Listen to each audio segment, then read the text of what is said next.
Hey there! Have you ever caught yourself or someone in your family doing something over and over again, like checking the stove multiple times, washing hands until they're raw, or needing things arranged just right? Maybe after noticing these patterns, a quiet question starts whispering in your mind.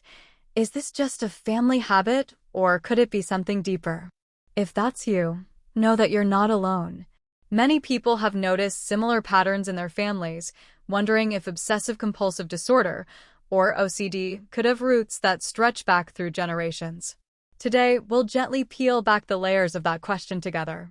We'll talk about the role of genes, the impact of life experiences, the surprising ways our environments interact with our DNA, and even some of the newest, most fascinating research findings that could change the way we think about OCD forever. OCD is often misunderstood. It's not just about being neat or organized. Those are surface-level assumptions. At its core, OCD is about intrusive, distressing thoughts and overwhelming urges to perform certain behaviors in an attempt to ease the anxiety those thoughts create. Scientists, digging deeper into the nature of OCD, notice something striking. It tends to run in families. Twin studies, which are among the most respected methods for studying genetic influence, have shown that when one identical twin has OCD, the other twin has over a 50% chance of having it too.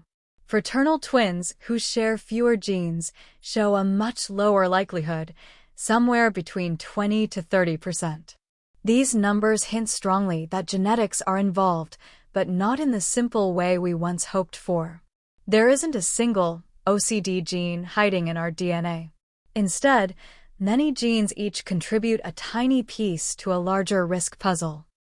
For instance, the SLC1A1 gene, which helps regulate the neurotransmitter glutamate, has been linked to OCD, suggesting that an imbalance in glutamate activity could play a role.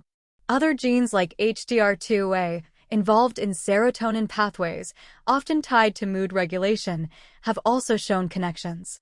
It's like our genetic blueprint quietly lays down a potential pathway, but whether we walk it or not depends on far more than DNA alone. Of course, genetics only tells part of the story. Life experience, environment, and personal history play equally powerful roles. Even with a genetic vulnerability, not everyone develops OCD. Certain environments seem to nudge genetic risk into reality. Chaotic or critical upbringings, traumatic experiences, and even specific infections like pandas in children have all been linked to the sudden onset of OCD symptoms. It's a phenomenon known as gene-environment interaction, where our surroundings interact with our biological predispositions, sometimes switching them on or helping keep them dormant. Think of it like a garden. Your genes are the soil, but whether the flowers bloom or weeds grow depends on the storms, droughts, and sunshine your life brings. This means that even if OCD seems to run in your family, your personal journey isn't predetermined or hopelessly scripted. You have more influence over your story than you might think. If you're wondering how exactly life experience can shape the expression of genes, the answer lies in a fascinating field called epigenetics. Imagine your DNA as a giant library filled with books. Epigenetics decides which books are open for reading and which are locked away.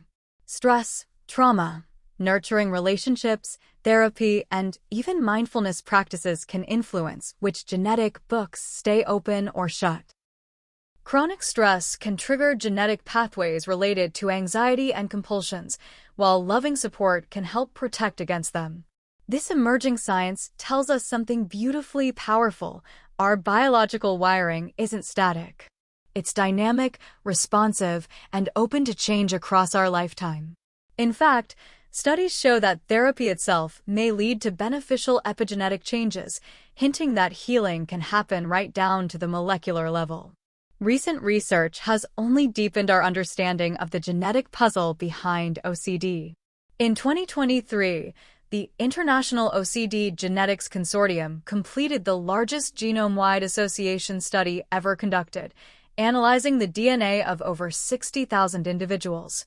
They identified 6 new genetic regions associated with OCD, many of which are tied to glutamate signaling, serotonin pathways, and even immune system regulation, suggesting a possible link between inflammation and OCD. In early 2024, brain imaging studies began to correlate certain genetic profiles with disruptions in key brain circuits, especially the corticostriatal thalamocortical (CST) loop, a network deeply involved in habit formation, anxiety regulation, and decision-making. Changes in white matter tracts, the highways of communication between brain regions, also showed genetic influences. Perhaps most excitingly, advances in polygenic risk scoring are moving toward a future where simple genetic screenings could offer early warnings, allowing interventions to happen before OCD symptoms become overwhelming.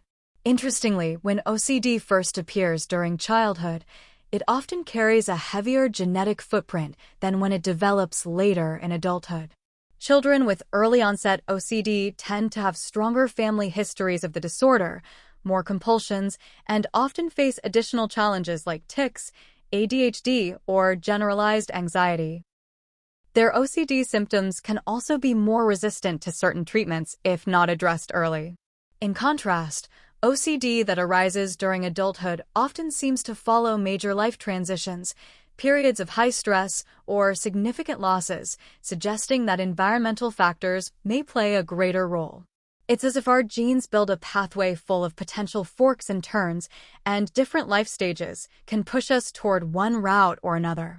Looking to the future, the possibilities for OCD research are incredibly exciting. Scientists are exploring gene therapies and CRISPR gene editing to potentially correct dysfunctional genetic pathways. Although human applications are still a long way off, the progress is encouraging. Researchers are also investigating epigenetic treatments designed to retrain the brain's stress and anxiety circuits at a biological level. Perhaps most promising is the dream of truly personalized medicine, where genetic testing could inform not just diagnosis, but tailor treatments, therapies, and even lifestyle interventions uniquely suited to an individual's biology. The road ahead promises greater understanding, greater compassion, and hopefully much greater healing. So, is OCD inherited? The honest answer is, partly yes, but it's wonderfully complicated. Our genes, our life experiences, our environments, and even our own choices all dance together to shape who we are. If OCD is part of your life story or someone you love's, please know that it isn't anyone's fault. You are not broken. And you are definitely not alone. Science is making incredible strides, offering hope for earlier interventions, better treatments, and a brighter, more compassionate understanding of OCD. Your genes may be part of your beginning, but they don't get the final say, you do. This video is for educational purposes and encouragement only. It's not a substitute for professional mental health advice.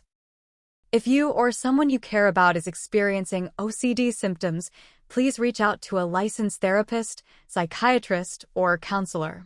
Getting the right help can make a world of difference, and you deserve that support.